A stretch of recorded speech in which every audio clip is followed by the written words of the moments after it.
Materi kita yaitu mengenal metode paritas untuk deteksi kesalahan.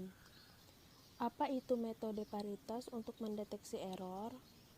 Jadi, metode bit paritas atau bit pemeriksa adalah metode pengelompokan bit menjadi ganjil atau odd parity bit dan genap atau even parity bit. Yang pertama ada bit paritas ganjil atau odd parity bit. Untuk bit paritas ganjil, jumlah bit 1 yang ditransmisikan haruslah berjumlah ganjil. Sedangkan untuk bit paritas genap, even parity bit, jumlah bit 1 yang ditransmisikan haruslah berjumlah genap. Di sini, bit 1 yang dimaksud, contohnya seperti ini. Kita punya data 101. Nah, angka 1 di situ dihitung ada berapa jumlahnya. Jika jumlahnya ada genap, maka pada odd parity ditambahkan angka 1 di depannya menjadi 1101. Sedangkan pada even parity yang ditambahkan adalah bit 0 menjadi 0101. Untuk penjelasan lebih lanjut akan disampaikan oleh Sahri Ramadan. Contoh penggunaan bit paritas pada sistem transmisi. Di sini ada tabel yang bisa kita lihat bersama. Dalam tabel itu ada ASCII, biner, bit 1, add parity, even parity. Misalkan kita mau mengirim kata tugas. Pertama-tama, kata tersebut kita ubah dari bentuk ASCII ke biner. Setelah itu, dihitung jumlah bit 1 yang ada dalam satuan oktav. Jika kita menerapkan add parity, maka jumlah bitnya harus ganjil.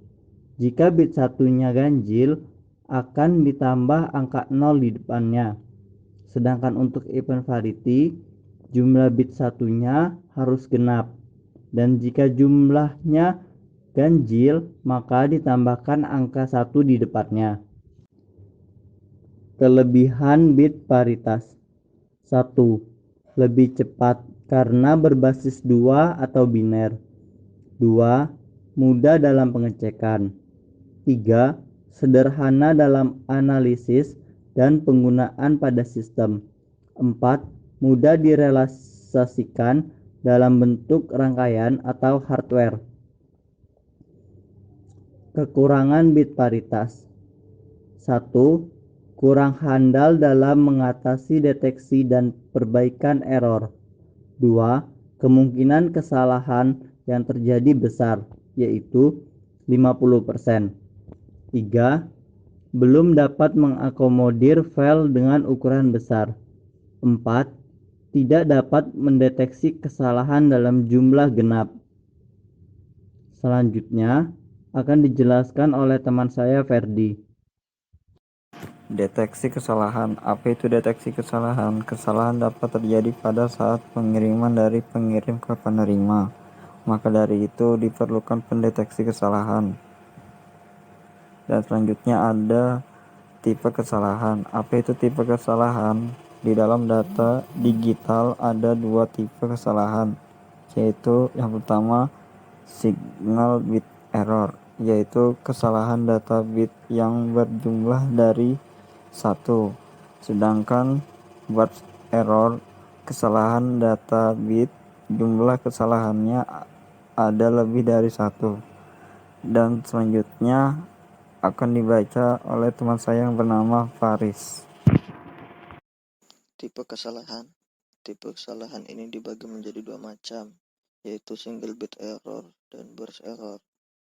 Untuk single bit error, tipe error ini sangat mudah untuk dideteksi dengan memakai bit paritas karena bit paritas memeriksa jumlah dari angka 1.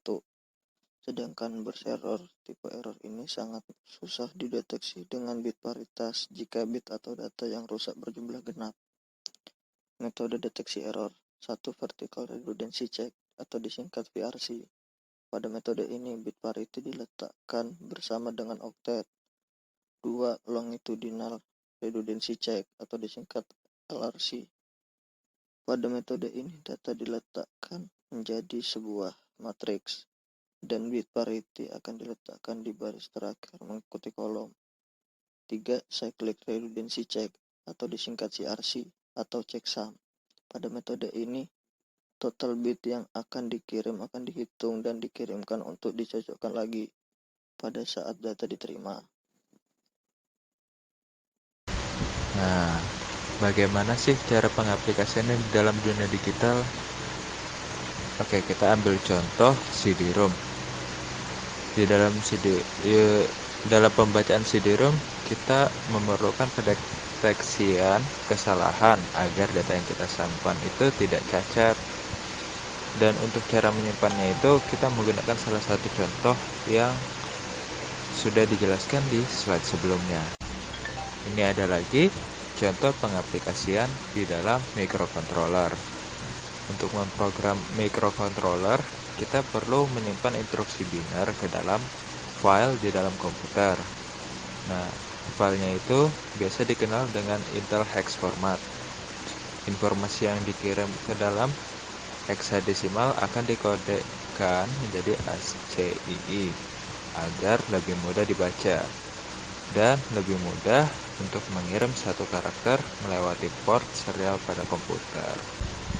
Nah, ini untuk contoh bagaimana microcontroller mengirimkan Intel hex format tadi. Untuk awal dari data tersebut, dia ada titik 2. Titik 2 itu untuk memulai Intel hex format. Lalu ada 10 di situ ya, 10. Itu adalah angka heksa yang dimana itu menjelaskan banyaknya data. Ya, lalu ada 2000. Itu heksa juga, itu menjelaskan tentang di mana data itu akan disimpan atau alamat data. Lalu di situ ada 00. Itu adalah tipe. Tipenya ini ada beberapa macam. Di situ 00 yang berarti data. Nanti ada juga 01 sampai 05 dan seterusnya ada datanya itu sendiri. Datanya ini berbentuk 2 bit heksa dikali dengan banyaknya data yang sudah kita tentukan tadi di awal, yang 10 tadi itu. Nah, di sini datanya dimulai dari F7 dan diakhiri dengan F7 lagi. Itu jumlahnya ada 16 karena 10 itu dari heksa ke desimal ada 16. Untuk total datanya itu kalau kita hitung satu-satu ada 32 huruf. Oke. Lalu selanjutnya ada checksum. Checksum ini kita menghitung seluruh mulai dari 10 tadi sampai F7. Lalu akan dihitung checksumnya. Selanjutnya ada asynchronous serial data. Di sini kita memakai metode frame dari karakter ASCII yang dikirim dari transmitter ke receiver. Tujuannya agar receiver tahu batasan datanya itu harus dimulai dari mana dan berakhir di mana.